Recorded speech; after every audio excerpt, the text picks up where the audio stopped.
এই গরমে একটুখানি স্বস্তির নিঃশ্বাস নিতে চাইলে এই জায়গাটায় আপনাকে অবশ্যই আসতে হবে। এখানে এলে একদিনে দেখতে পারবেন পাহাড়, চা বাগান, স্বচ্ছ পানি, সাদা পাথর আর রহস্যময় সোয়াম ফরেস্ট। প্রাকৃতিক সৌন্দর্যে মোড়ানো সিলেট যেন সবসময় একটু অন্যরকম।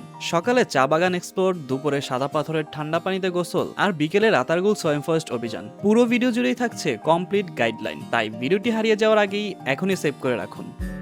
আমাদের এবারের যাত্রা শুরু হয়েছিল ঢাকার সায়দাবাদ বাস স্ট্যান্ড থেকে। রাত 11টা 20 মিনিটে আমাদের বাস সিলেটের উদ্দেশ্যে যাত্রা শুরু করে। ঢাকা সিলেট হাইওয়েতে চলমান রাস্তার কাজের কারণে বেশ কিছু সময় জ্যামে আটকে থাকতে হয়েছিল। একটা হেক্টিক জার্নি শেষে আমরা সকাল সকাল সিলেটে পৌঁছে যাই। সিলেটে পৌঁছে প্রথমে পানসি রেস্টুরেন্টে সকাল নাস্তা সেরে ফেলি। আর নাস্তার পর 1 কাপ চা না হলে কি জমে বলেন? চা শেষ করে আমরা সিলেট শহরের সৌন্দর্য দেখতে দেখতে পৌঁছে যাই চা বাগানে। সিলেট এসে চা বাগানে না গেলে যেন পুরো ট্রিপটাই অসম্পূর্ণ থেকে যায়। চারিপাশে সবুজ চায়ের বাগান আর শান্ত পরিবেশ সত্যি অন্যরকম একটা অনুভূতি দেয়। কিছুক্ষণ সময় কাটিয়ে আমরা রওনা হলাম ভোলাগঞ্জ সাদা পাথরের উদ্দেশ্যে। সিলেট শহরটা সত্যি অসাধারণ। শহরের অপরূপ সৌন্দর্য দেখতে দেখতে আমরা পৌঁছে গেলাম ভোলাগঞ্জ। আর ভোলাগঞ্জ নেমে মেঘালয়ের উঁচু উঁচু পাহাড়ে দেখা পেয়ে সারা রাতের ক্লান্তি যেন এক নিমিষেই দূর হয়ে গেল। ট্রাভেলের সবচেয়ে সুন্দর মুহূর্ত সম্ভবত এটাই। দীর্ঘ জার্নি শেষে যখন নিজের চোখে এমন অসাধারণ দৃশ্য দেখতে পাওয়া যায়, তখন অনুভূতিটা সত্যি ভাষায় প্রকাশ করার মতো না। এখানে কিছুক্ষণ সময় কাটিয়ে আমরা বোটে উঠে পড়লাম সাদা পাথরের উদ্দেশ্যে।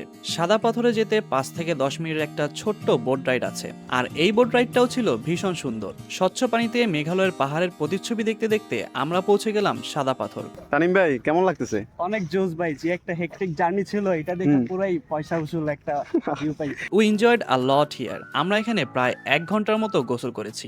মেঘালয়ের পাহাড় থেকে নেমে আসা বরফ শীতল পানিতে গা ভেজানোর অনুভূতিটা অন্যরকম একটা প্রশান্তির। গোসল শেষে বোটে করে আবার ফিরে আসি ভোলাগঞ্জ। এখানে দুপুরে খাবার শেষ করে আমরা রওনা হই রাতারগুলের উদ্দেশ্যে। রাতারগুল যাওয়ার রাস্তা বেশ সরু, তাই বড় বাস নিয়ে যাওয়া একটু কষ্টকর ছিল।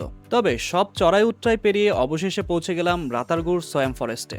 ডিঙি নৌকায় চড়ে আমরা বনের ভিতরের সৌন্দর্য উপভোগ করতে শুরু করলাম।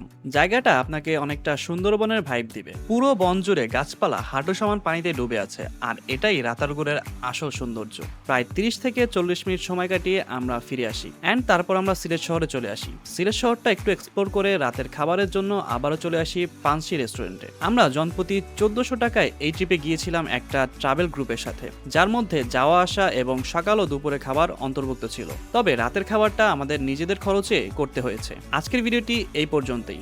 সবাইকে অনেক অনেক ধন্যবাদ। দেখা হবে পরবর্তী ভিডিওতে। সেই পর্যন্ত সুস্থ থাকুন, ভালো থাকুন। আল্লাহ হাফেজ।